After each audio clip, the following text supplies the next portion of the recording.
देखिए हम पढ़ रहे थे आमेर का इतिहास और या आमेर के कछवा वंश पढ़ रहे थे। कछवा वंश की बात करें तो हमने देखा था कि आमेर में जो कछवा वंश की स्थापना की थी वो किसने की थी? आमेर में कछवा वंश की स्थापना किसने की थी? यानी घर जाकर बिल्कुल भी नहीं पढ़े आप। पीछे से बोल रहा है पृथ्वीराज।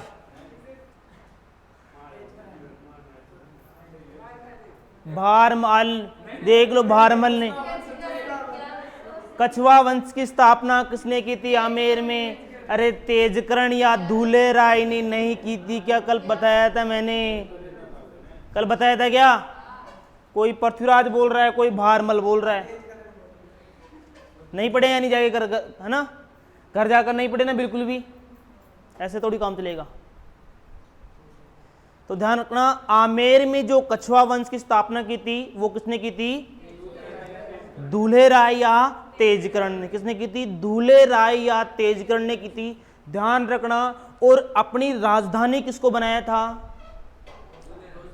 राजधानी किसको बनाया था? प्रारंभिक राजधानी दौसा को बनाया था। और इसके बाद में ध्यान रखना 1207 में कोकिल देव ने, किसने? कोकिल देव ने मतलब कि क्या, आमेर को राजधानी बनाया था। क्या बनाया था? आमेर को राजधानी बनाया था। बनाया था नहीं बनाया था? और जो आमेर छीना था किससे छीना था? बड़गुजरों से छीना था। किससे छीना था? बड़गुजरों से। यहां पर मीणाओं का भी अधिकार था क्या? मीणाओं का अधिकार, यानी घर जाकर बिल्कुल भी नहीं पढ़े। आज हम बात करेंगे आगे कहां से? भारमल से स्टार्ट करेंगे। कहां से स्टार्ट करेंगे? भारमल।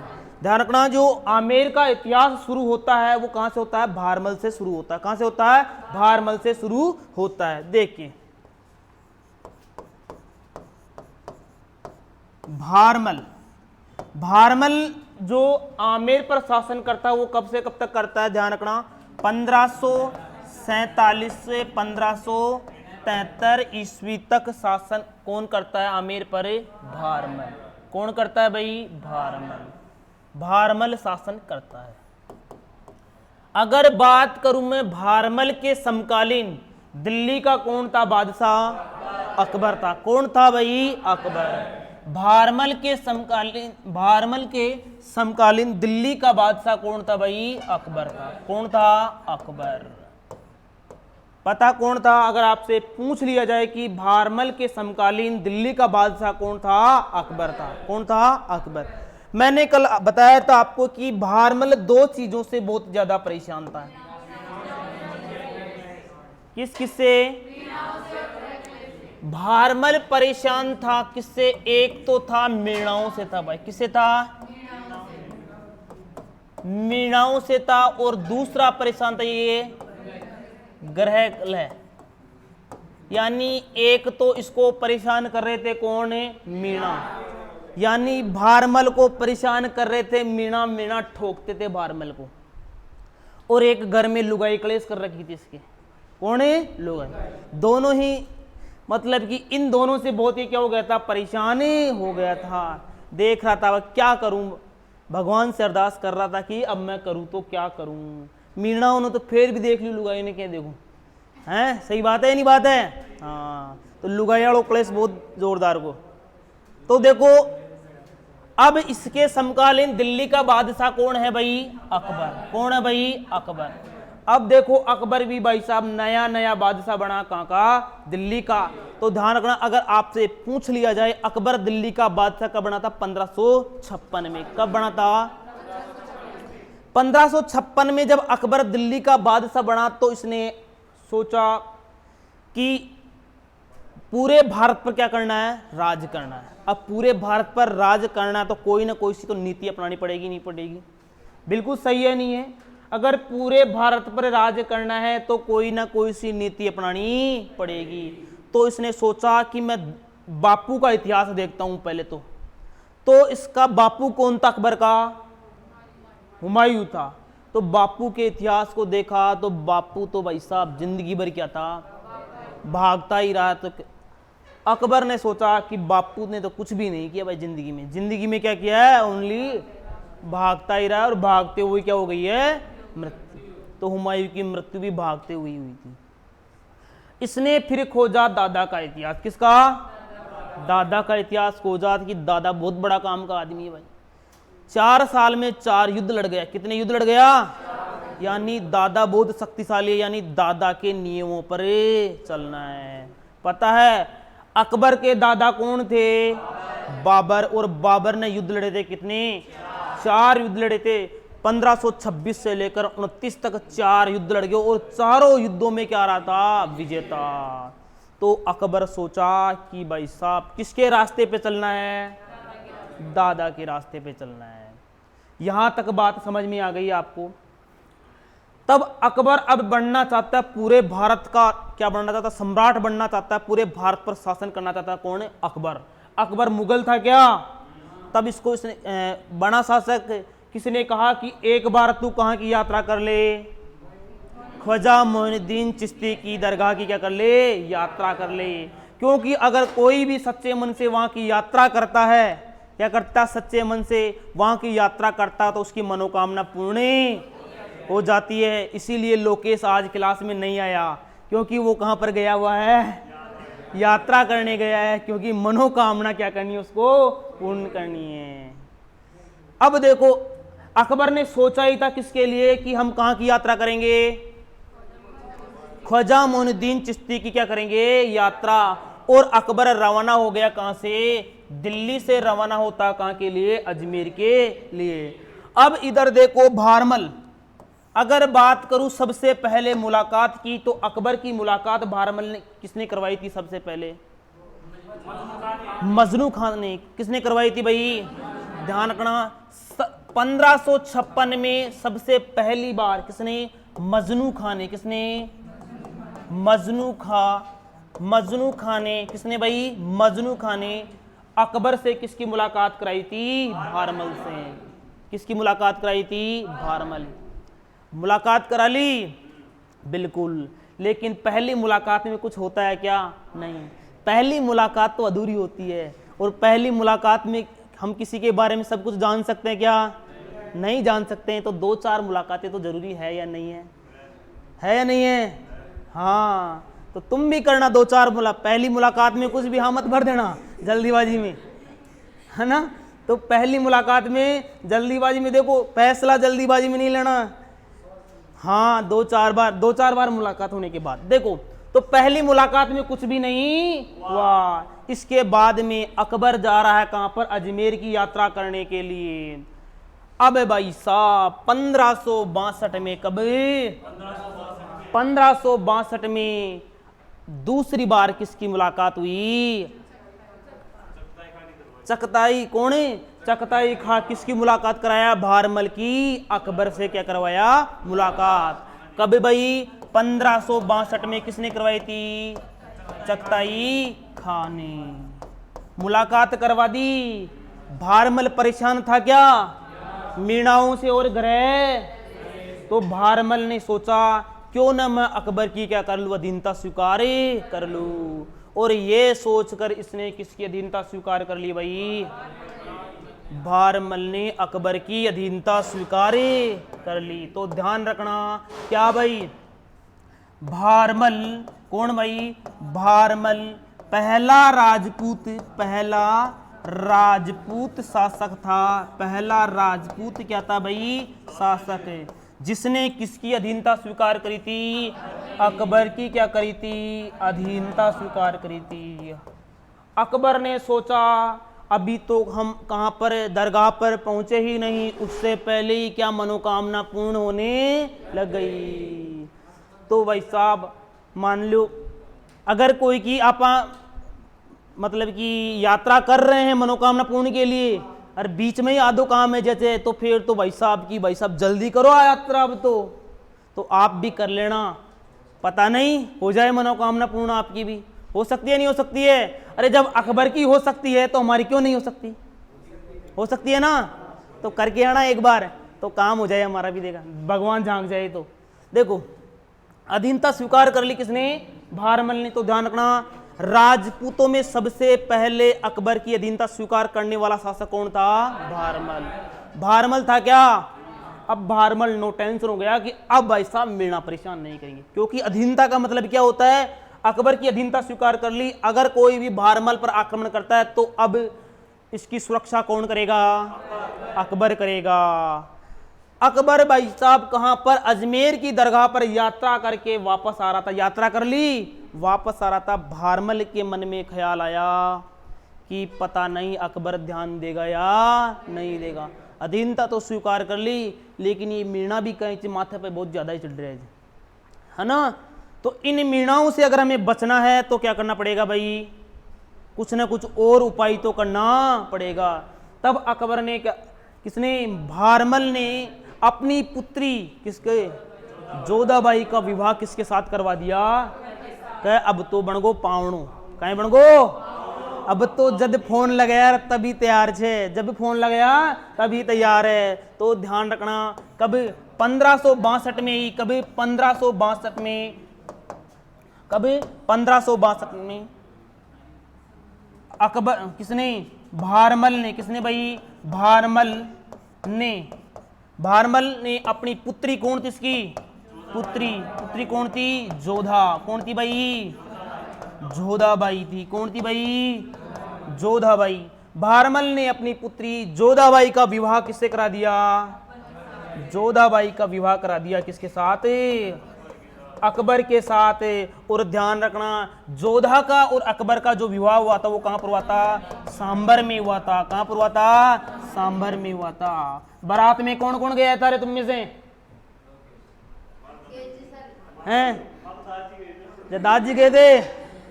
तो ध्यान रखना, अगर आपसे देखो ये क्वेश्चन आया हुआ है एग्जाम में कि अकबर और जोधा का विवाह कहां पर हुआ था, सांबर में हुआ था। कहां पर हुआ था, सांबर में हुआ था। हाँ बिल्कुल सही बात है, बिल्कुल बिल्कुल, अच्छा बिल्कुल सही बात हो। तो ध्यान रखना, जोधा और अकबर का विवाह, अब देखो जोधा और अकबर का विवाह कब, कहां पर हुआ था, सांबर। और सांबर कहां, जयपुर में। आई बात समझ में, क्या यहां तक बात समझ में आ गई। इसके बाद में ध्यान रखना, ये क्या था भाई, अकबर और जोधा का जो विवाह हुआ था, ये पहला क्या था, राजपूत मुगल विवाह। पहला क्या था, ये है पहला मुगल और क्या है, राजपूत विवाह। पहला मुगल राजपूत विवाह। अगर क्वेश्चन पूछ लिया जाए कि पहला मुगल राजपूत विवाह कब हुआ था, 1562 में, और किसके, जोधा का विवाह किसके साथ हुआ था, अकबर के साथ। अकबर की भाई साहब दो मनोकामनाएं पूर्ण हो गई, देख लो, एक तो अधीनता स्वीकार कर ली, एक शादी हो गई, हुई है नहीं हुई, हाँ, अरे सगाई भी नहीं हुई, डायरेक्ट क्या हुई है, शादी हुई है।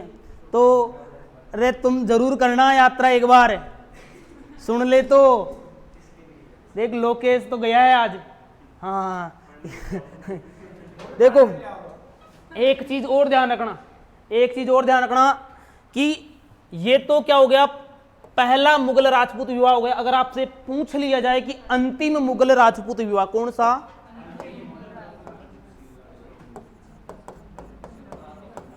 अंतिम मुगल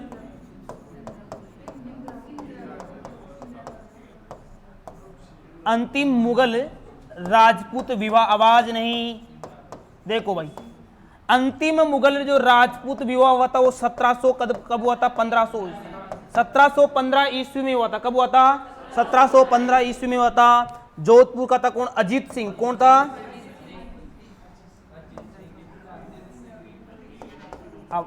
अजीत सिंह, कौन भाई, अजीत सिंह की पुत्री कौन थी भाई, अजीत सिंह की पुत्री इंदिरा कंवरी का विवाह किसके साथ हुआ था, विवाह हुआ था मुगल बादशाह किसके साथ, फर्रुख सियर से। क्या किसके साथ हुआ था, फर्रुख सियर से हुआ था। किसके साथ हुआ था भाई, फर्रुख सियर से हुआ था। ध्यान रखना, पहला और ये अंतिम राजपूत मुगल राजपूत क्या है भाई, विवाह है। तो पहला 1562 में हो गया क्या, जोधा और अकबर का, और दूसरा कब हुआ, 1715 में। कब हुआ था, 1715 में इंदिरा कंवरी का विवाह किसके साथ हुआ, फर्रुख सियर के साथ हुआ। आई बात समझ में। अब देखो अब भारमल को कोई टेंशन है क्या? है क्या टेंशन है? नहीं है, टेंशन फ्री हो गया भारमल, हो गया टेंशन फ्री। अब ध्यान रखना कि अगर आपसे क्वेश्चन पूछ लिया जाए कि राजपूतों में ऐसा कौन सा वंश था जिसने सबसे पहले अकबर की अधीनता स्वीकार की थी, कौन सा वंश था? कौन था? राजपूतों का पहला राजवंश, पहला राजवंश जिसने किसकी, जिसने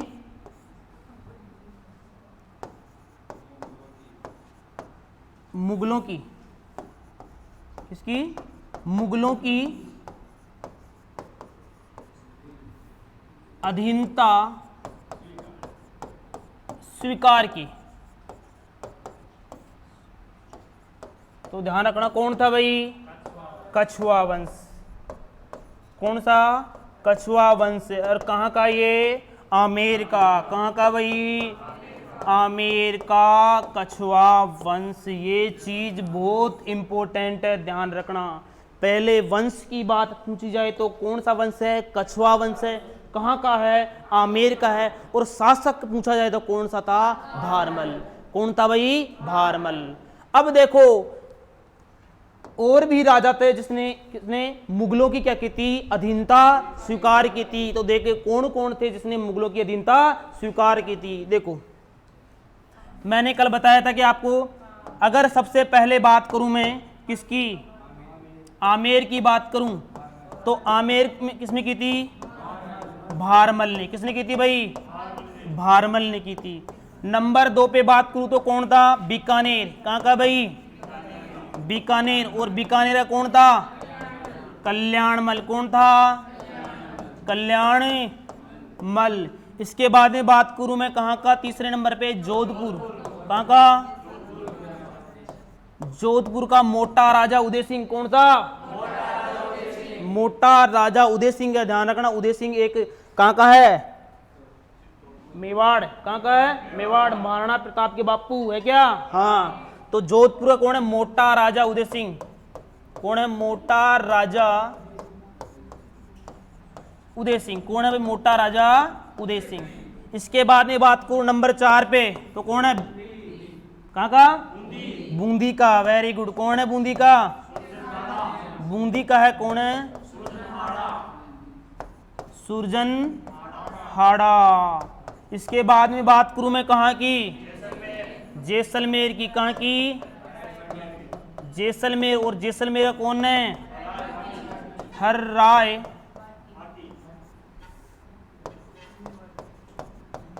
राय भाटी। इसके बाद में कौन है? मेवाड़। और मेवाड़ का कौन था? अमर सिंह। कौन था भाई? अमर सिंह। ये शासक है जिन्होंने सर्वप्रथम किसकी? मुगलों की क्या स्वीकार की थी? अधीनता स्वीकार की थी। तो ध्यान रखना यहां से क्वेश्चन पूछा जा सकता है आपको। क्या? यहां से क्वेश्चन पूछा जा सकता है। क्वेश्चन पूछा जाएगा, इधर देख ले रहे। क्वेश्चन क्या पूछा जाएगा कि जोधपुर का पहला शासक कौन था जिसने मुगलों की अधीनता स्वीकार की थी या अकबर की अधीनता स्वीकार की थी? किसने की थी? मोटा राजा उदय सिंह ने। किसने की थी? आमेर वक्त जो सबसे पहले किसने? भारमल ने। आई बात समझ में आ गई क्या? अब देखो, अब जो भारमल है, कौन है? भारमल। अब भारमल और अकबर के साथ मित्रता है क्या मित्रता? अब कोई परेशान भी नहीं कर रहा भारमल को, क्योंकि सबको पता है अगर परेशान करेंगे ठोकेगा अकबर।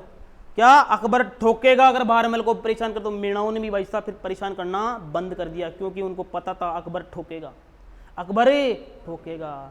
तो बाद में मीणा भी परेशान करने से मना कर दिया, बिल्कुल नो टेंशन हो गया। कौन है? भारमल। तो ध्यान रखना अकबर ने, कौन भाई?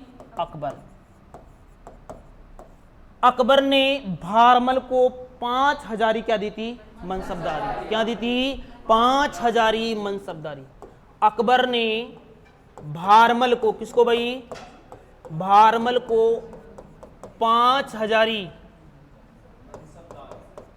मनसबदारी प्रदान की। कितने जारी? कितने जारी? 5000 मनसबदारी प्रदान की। और एक चीज और ध्यान रखना, तो पहला शासक कौन सा था राजपूतों में जिसको मनसबदारी दी गई थी? भारमल को। किसको भाई? भारमल को। राजपूतों का पहला, राजपूतों में पहला शासक जिसको क्या मिली थी? मनसबदारी।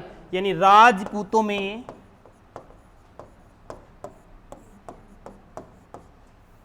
पहला शासक है जिसको क्या मिली थी? पहला शासक जिसको क्या मिली? मनसबदारी मिली। क्या मिली? क्या मिली? जिसको मनसबदारी मिली। आई बात समझ में? समझ में आ गई? राजपूतों में ऐसा पहला शासक कौन है जिसको क्या मिली थी? मनसबदारी। क्या मिली थी? मनसबदारी। देखो एक प्रथा थी जिसमें क्या होते? मनसबदार होते थे। क्या होते थे? मनसबदार। और सबसे अधिक किसको मिली थी? राजपूतों में सबसे अधिक मनसबदारी किसको मिली थी? मानसिंह को मिली थी। वो मिलती 7 हजारी। कितनी हजारी? 7 हजारी। जबकि भारमल को कितनी मिली थी? 5 हजारी। कितनी मिली थी? 5 हजारी। ध्यान रखना, अकबर ने भारमल को उपाधि दी थी कौन सी? अमीर उल उमरा। अमीर उल उमरा। ध्यान रखना, कौन सी उपाधि दी थी? अमीर उल उमरा। अमीर उल उमरा की क्या दी थी? उपाधि दी थी। किसने भाई? अकबर ने दी थी। किसको? भारमल को। तो भारमल समझ में आ गया क्या आपको? आ गया समझ में? बिल्कुल समझ में आ गया, तो बहुत अच्छी बात है। अब इसके बाद में, भारमल के बाद में जो आमेर का अगला शासक बनता है वो कौन बनता है? अरे नहीं रे, भगवंत दास। कौन भाई? भगवंत दास। आमेर का अब जो अगला शासक बनेगा वो कौन बनेगा? भगवंत दास। देखो शासक बनता है कौन अगला? भगवंत दास। कहीं कहीं पर इसको भगवान दास भी लिखा हुआ है, भगवान दास या भगवंत दास। ध्यान रखना, किसके बाद में? भारमल के बाद में शासक बनता है और इसका शासनकाल है 1573 से लेकर कब तक है? 1589 तक। कब तक है? 1589 तक। आई बात समझ में? इधर देख लो, 1573 से लेकर 1589 तक जो भारमल का किसका? आमेर का जो शासक रहता है वो कौन रहता है? भगवंत दास। अब देखो भगवंत दास के बारे में अगर आपको मैं बताऊं तो ध्यान रखना, ये किसके दरबार में रहता था? ज्यादातर कहां पर रहता था? ये अकबर के पास रहता था। कहां पर? अकबर के दरबार में। अकबर को इसने सूबेदार भी बनाया था। कहां का? पंजाब का सूबेदार बनाया था। कहां का?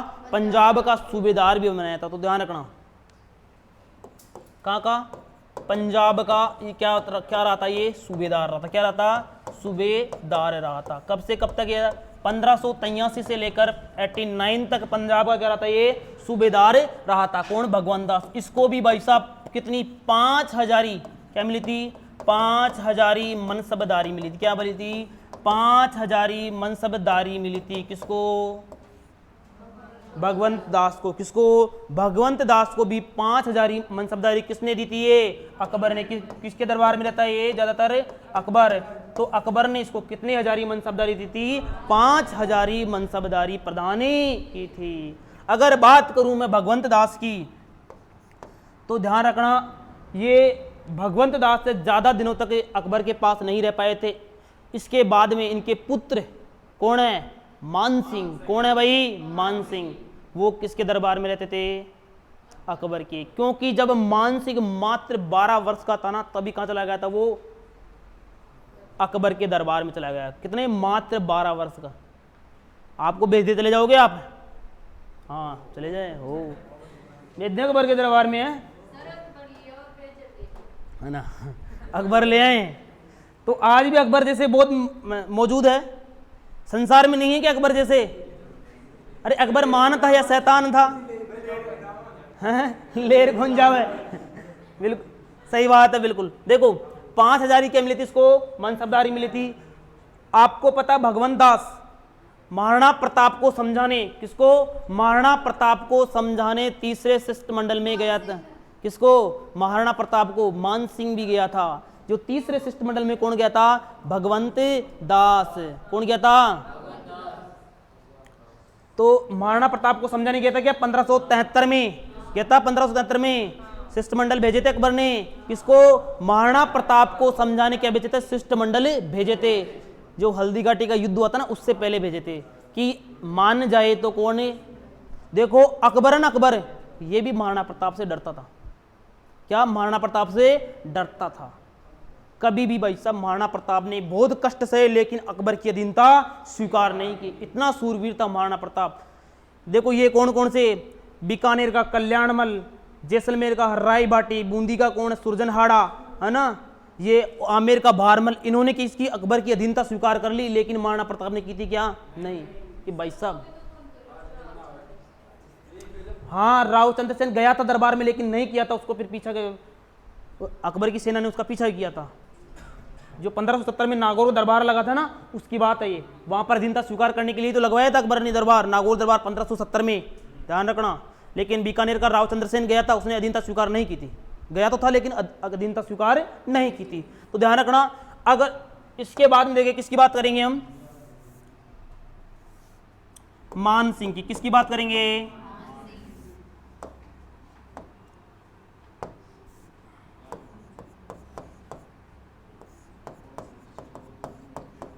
मान सिंह।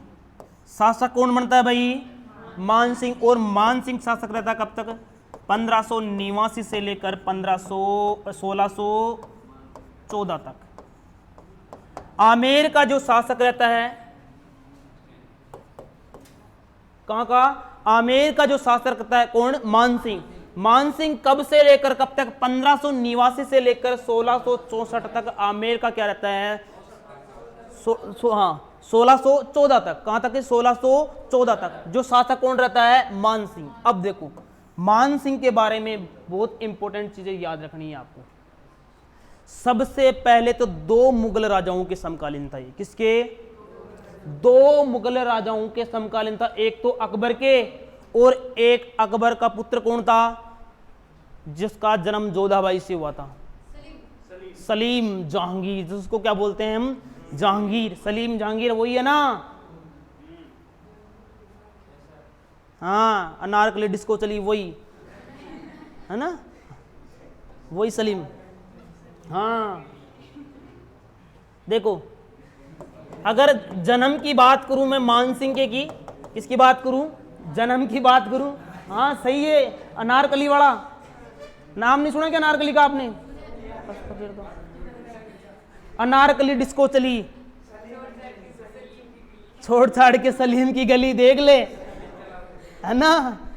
मतलब कि जो सलीम है ना ये किसके पीछे था, अनारकली के पीछे, भागता किसके पीछे, जाता किसके पीछे, अनारकली। जहां पर अनारकली जाए अनारकली के पीछे। एक बार अकबर को पता चल गया, अनारकली को दीवार में चुनवा दिया कि ला भाग, किसके पीछे भागेगा, हैं?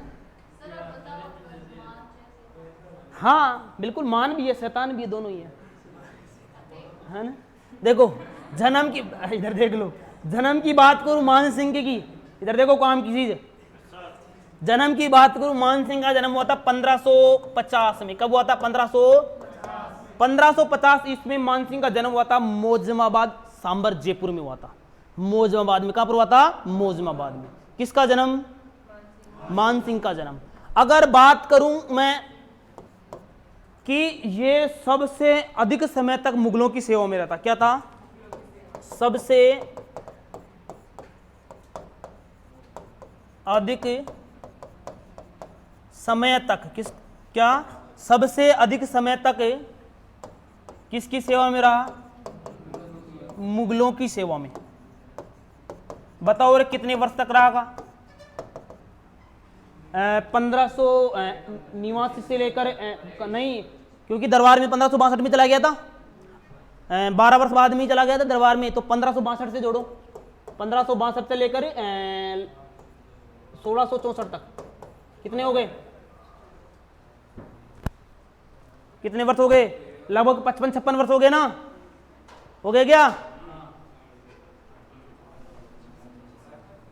कितने हुए, ध्यान रखना 55 वर्षों तक, कितने वर्षों तक,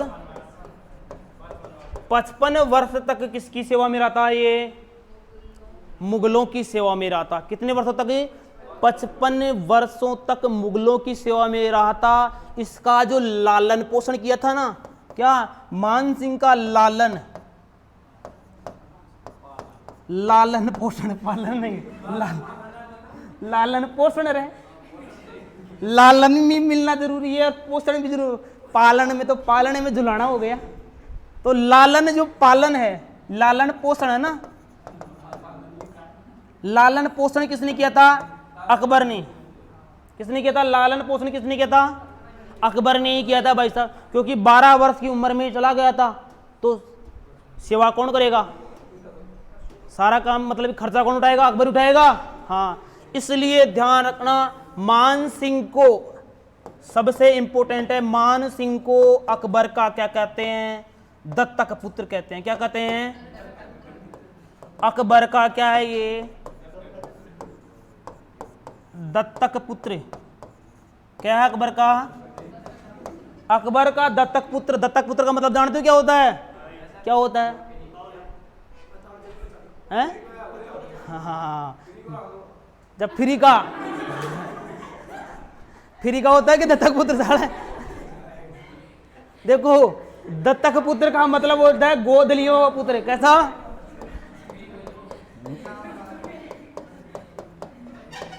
गोद लिया पुत्र। कौन सा पुत्र भाई? तो अकबर का क्या था ये? दत्तक पुत्र। यानी मान सिंह को अकबर का क्या कहते हैं? दत्तक पुत्र कहते हैं। क्यों? दत्तक पुत्र का मतलब होता गोद लिया हुआ पुत्र। ध्यान रखना, इसके अलावा जो अकबर ने मान सिंह को उपाधि दी थी फरजंद की। किसकी उपाधि थी? फरजंद की उपाधि दी। कौन सी उपाधि थी? फरजंद की उपाधि। किस? हाँ, फर्जी से याद है अगले में। कौन सी उपाधि थी? फरजंद की उपाधि मिली थी। किसको? मान सिंह को। ये 2 मुगलों के समकालीन था। कितने? 2 मुगल शासकों के समकालीन। 2 मुगल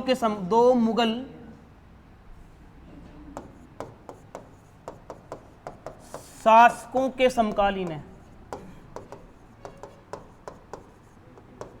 ध्यान रखना, ये क्वेश्चन पूछा जा सकता है कि मान सिंह कितने मुगल शासकों के समकालीन था? 2। एक था कौन है? अकबर। कौन है एक? तो एक कौन है भाई? सलीम जहांगीर। कौन है?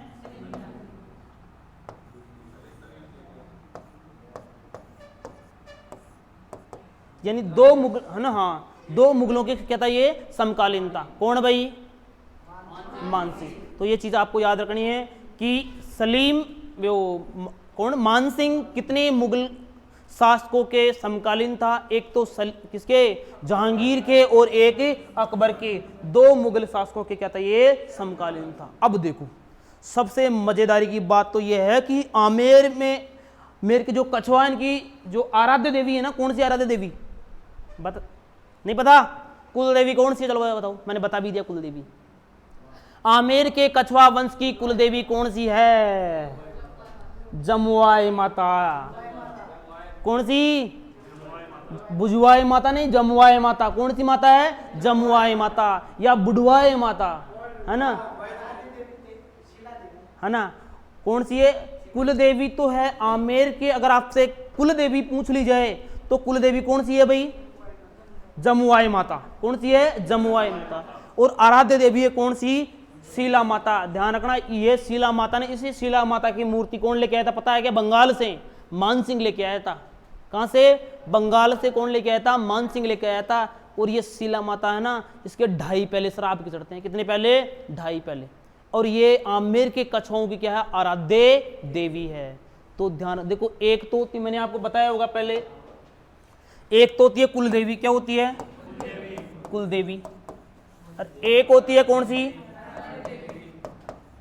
आराध्य देवी। दोनों में अंतर होता है क्या?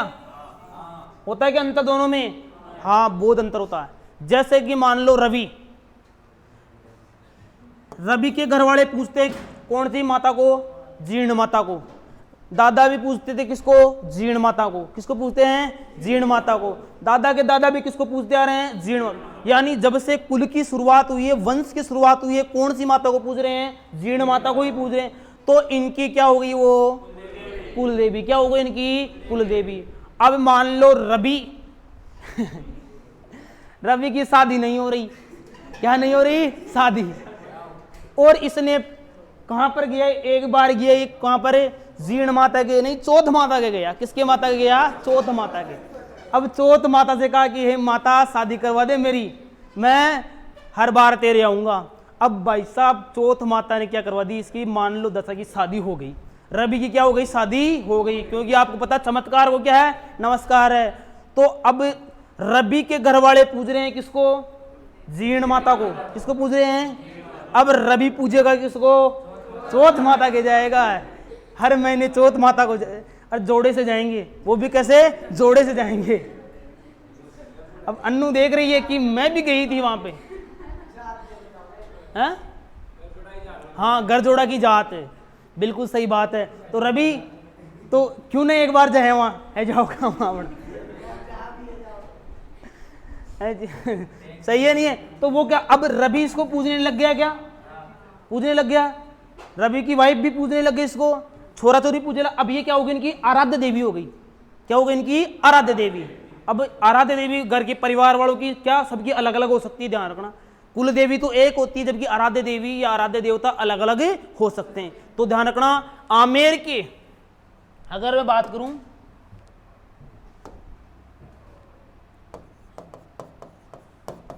आमेर के कछुआओं की क्या है भाई, कुल देवी। किसकी बात करूं, कुल देवी। तो कुल देवी कौन है, जमुआई माता। कौन सी माता है, जमुआई माता। और जमुआई माता का मंदिर कहां पर है, जमुआ रामगढ़ में। कहां पर है ये, जमुआ रामगढ़। कहां पर है, जमुआ। जमुआ रामगढ़ का प्राचीन नाम क्या था, और क्या था सबसे प्राचीन, मांझी बताया था नहीं था क्या, मांझी था। मांझी से पड़ा क्या, रामगढ़। क्या पड़ा, रामगढ़। और इस यहां पर जमुआई माता का मंदिर बन गया। इसके बाद में इसको क्या करने लगे, जमुआ रामगढ़। आई के बात समझ में।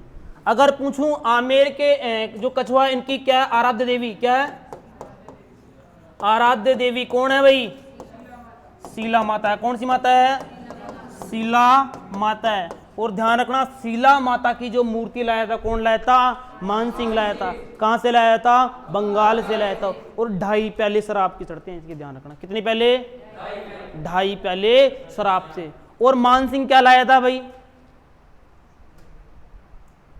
क्या लाया था मान सिंह। और अरे ब्लू पोट्री का नाम सुना क्या, blue pottery, blue pottery, blue pottery का नाम सुना है क्या, नहीं सुना।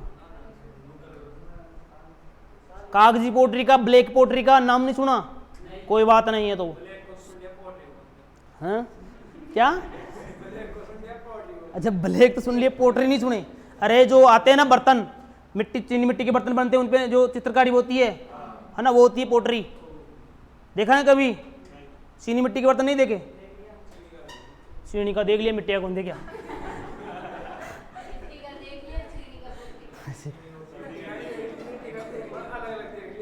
अच्छा अलग अलग देख लिए, कोई बात नहीं, बहुत अच्छी बात है।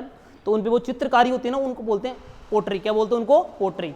देखो ब्लू पोट्री कहाँ की प्रसिद्ध है, जयपुर की प्रसिद्ध है। कहाँ की प्रसिद्ध है, ब्लू पोट्री जयपुर की प्रसिद्ध है। और जो ब्लैक पोट्री है ना, वो कहाँ की है, कोटा की प्रसिद्ध है। कहाँ की है, कोटा की। ये चीज ध्यान रखना, मैं लिखवाऊंगा, सब लिखवाऊंगा ये, ठीक है ना। देखो एक बार रिवीजन कर लेते हैं इसका दोबारा से, समझ में आ गया ना। जितना पढ़ा दिया उतना बिल्कुल फिट हो जाना चाहिए माइंड में, बाहर नहीं निकलना चाहिए। क्या, कौन, कब, देखो 62 वर्ष की उम्र में चला गया था वो, क्या सॉरी 1562 में चला गया था, क्या 1562 में चला गया। अब 1562 से कौन कर रहा शासन आमेर पे, कौन कर रहा शासन, पहले तो दात कौन, भगवान दास बहारमल था। पहले बहारमल, फिर वो आ गया भगवान दास। भगवान दास के बाद में अब कौन आ गया, 1589 में ही तो आएगा, बाद में ही तो आएगा, 89 के बाद में। फिर वो तो आते जाते रहते हैं, चलता रहता है वो तो, हाँ ऐसे, ठीक है ना। देखो समझा हुआ शुरू से, चलो एक बार साथ के साथ बोलते जाना। ये इतना कितना पीछे आ गया रे। हाँ ये कैसे हो गया?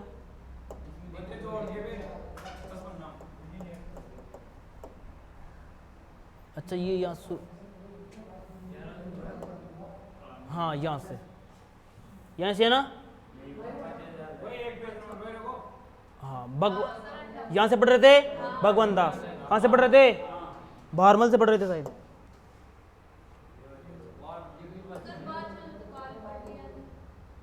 अच्छा वो आपको भगवान दास समझाना है, ठीक है ना। देखो भगवान दास या भगवान दास, ठीक है, 573 में बना शासक और 1573 में, कभी 1573 में और 1589 तक रहेगा।